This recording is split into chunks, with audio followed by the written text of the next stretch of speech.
driver, hitting the shift points, ran the number all day long. She was about 200 better than Greg all day long, and that was the advantage at the finish line. Good job. And with Greg Anderson, and Greg, I know every time I came to talk to you when you were matched up with Eric in a final, you said you didn't want to be that guy. Well, now you are that guy. I'm that guy, all right, John. It's made a history books for the wrong reason, I guess. But bottom line is, and I've said this many times before, she's going to win. She does a great job. She's got a great race team. She's going to win. And yeah, certainly I want to hold her off. You know, it's history, and I don't want to be that guy that's on the other end of it. But I am now, and that's probably just going to open up the floodgates. They've got a great team. She's a great driver. We do too, but we just didn't quite have a hot rod this weekend. I can't thank my guys enough for the job they did on this Chevy Camaro this weekend. It didn't qualify well, but it came right around on race day. Had a chance, made it to the final. I had a chance. That's all I can ask. So great drag race, and a better person won. And he gave it a pretty good run. Still, Erica came out now the 55th winner in the history of Pro Stock and the first woman. Take a look at our tail of the tape. The margin of victory at the finish line. 16 thousandths of a second, or about 4 feet. Well, Pro Stock is...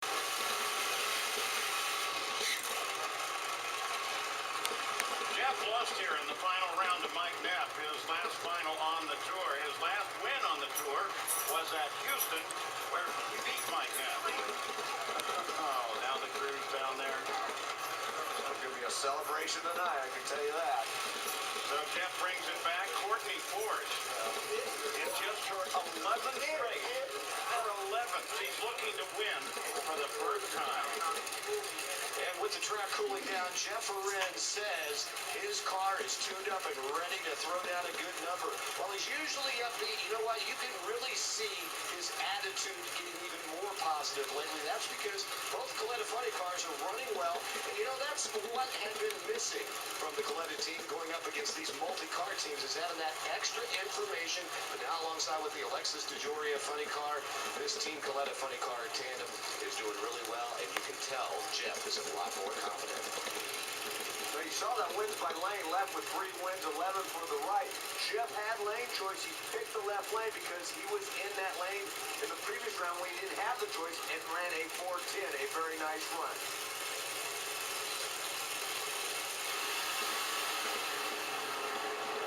Courtney had to battle it. Jeff Arend gets the win. You saw Courtney jump out of it and get back in it. She tried to stay with it, but Jeff Arend just kept going. That's the traditional celebration for the Coletta team. Beat each other up. And don't ask me why, that's a celebration, but they love it. Jeff Arend wins here in Chicago. He does it with a 4:13 and 309 miles an hour. On Canada Day for the Canadian. Well, and that's why, guys, because of that mosh pit celebration, I stand back until John Oberhofer comes out of the middle of that. What an incredible day. How did this team put it all together? Hey, you know what? It's all about team, and it's all about family with our deal. We had the boys here, Colin and Corey. Badass that they're here, you know, and it's all about team. We've been working real hard, making our Toyota a really, really good race car, you know, so we finally got some results. You say team, let me use another word. Family. Absolutely.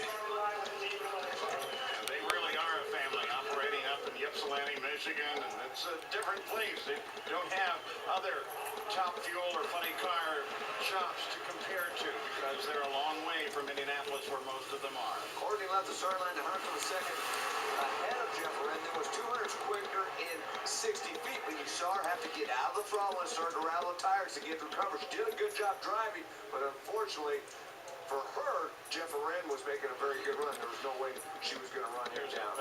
One more look at it, just goes out that when it starts rattling the tires, she gets out of the throttle, make sure it doesn't go into that tire smoke, gets back in it, but she loses a lot of momentum there. And when your competition, Jeff Arend in the other lane's making a nice clean pass, you're not going to be able to run them down.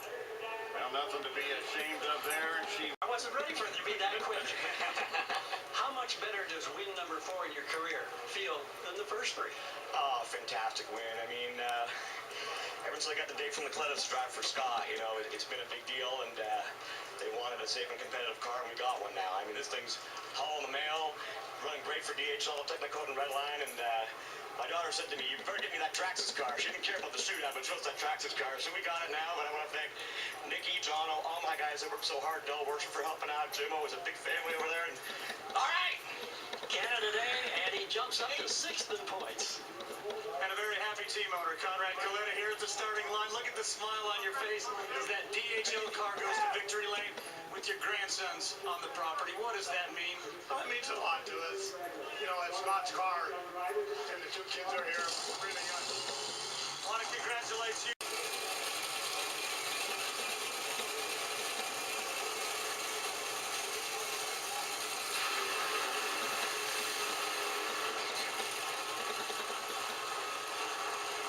And Steve Torrance. Now, Antron has won here on his Pro Stock motorcycle, but he has not yet won in Chicago in Top Fuel.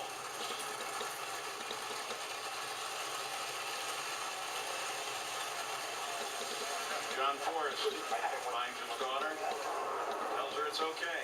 You got time.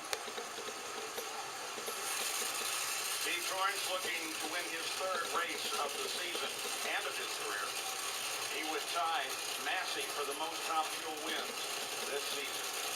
I love this matchup, Paul. Real evenly matched cars. Richard Holder, crew chief for Steve Torrance, has done a fantastic job. He said he's going to have to run about a 377.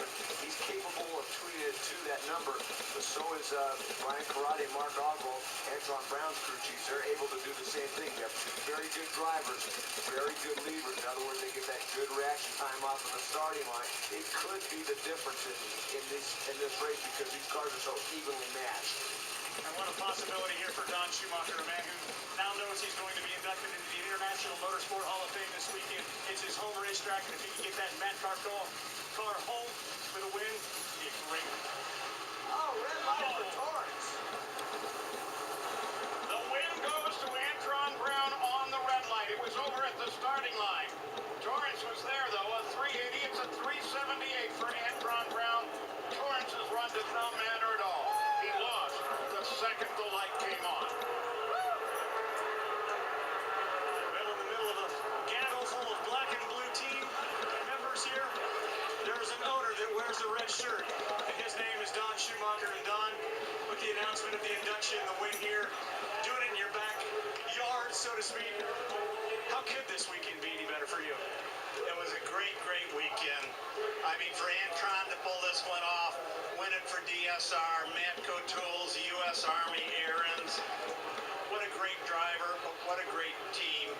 Brian, Mark, all of the guys. I mean, there's not much else you can say except being inducted into the Hall of Fame, International Motorsports Hall of Fame. It's just overwhelming. I don't know how else to put it. Just unbelievable. Congratulations to Don Schumacher. You know that Mike and I both vote for that Hall of Fame. It's a large committee. Don Schumacher, he's going into it. There's Antron. He'll probably be in it someday, not too far in the future. Well, the usual high fives. Here comes the champion's hat. The Wally also to be presented here to Antron. You win for Don Schumacher in his hometown. Your first Top Fuel win at this racetrack. Give us a sense of perspective on what this means to you. This is incredible, man. All the glory goes to God. That's my Christian brother or his team. That's a tough race right there, man. We're pushing so hard in this class. It's tight racing. You got to be right on the tree. And I did the same thing a few races ago, so I know what he's going through right there. But it's a great guy, great team. But for this Matco Tools, U.S. Army, Aaron's, Valvoline Toyota, Top Fuel Dragster, these guys are incredible, man. I mean, it feels awesome here at Chicago. We love this racetrack, and it feels good to get this for the boss. Don Schumacher, been inducted into the Hall of Fame. This is for you, boss. We love you, and for all of our troops, all of our troops who are here today. And you know, it's so funny. I talked to Perdome on Friday night. Friday night, he gave me a little pep talk, and I can tell you, Don, we ain't have no flies crap on our clutch this week, so we're all good, brother. His 17th career Top Fuel win now ties you with Doug Coletta in that category. Well done. And I'm over with Steve Torrance, and Steve going red on there. I guess did you think you had to push the tree against Antron? Yeah, I knew I had to push the tree against those guys. He was 79 the round before. I stuck the car in a little deep, and, you know, didn't really need to. I've been pretty good on the tree all day. I thought I'd try to steal a little bit and get that advantage. Real disappointment for the Capco team, but, you know, these Torrance Racing guys and everybody, they're working their tails off. So, you know, thanks to them, just rather disappointing. But congratulations to Jeff Arend, to Eric Anders for getting that first win. That's pretty big. So happy for all those guys. Antron and Schumacher Racing, that's a good organization over there. So I had to step it up. We'll see you next week at Norwalk. Well, let's take a look at the top fuel points as Antron Brown thanks that car that did such a good job for him to get him that, Wally. Of course, in every matchup here, you have a happy driver and a sad driver. But Courtney, for your first final, does this make you even hungrier? And what happened out there? Yeah, it definitely does. I mean, getting to the final round here was a huge accomplishment. I mean, our Traxxas Sport Mustang, we had a good car. Man, I thought we were going to have it that time.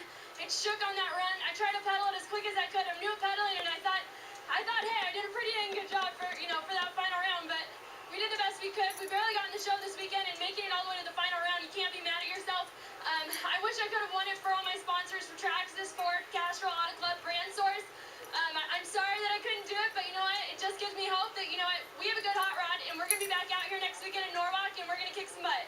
And there is a silver lining. She moves past her father in the point standings. And Courtney did a great job this weekend. She's going to win some races. Her dad, after winning the Winter National, though, he dropped down to number 10 in the points with a chance of getting bumped out. But drag racing, in my opinion, has always been the most diversified sport out there. But I got to say, Erica Enders winning in Pro Stock car for the first time ever, one of the hardest vehicles to drive, that was really something to see. Yes, sir, that's it. Don Schumacher, very happy man. Of course, anytime you win the hometown crowd, now the rest of the crew begins to arrive at the top end, and Antron Brown is the winner. Let's look at Pro Stock and their points. Not a great deal of movement here either. Eric Anders goes around Vincent Mobile, and there's that battle for 10th place. 9, 8, 7, 6, 5, 4, 3, 2.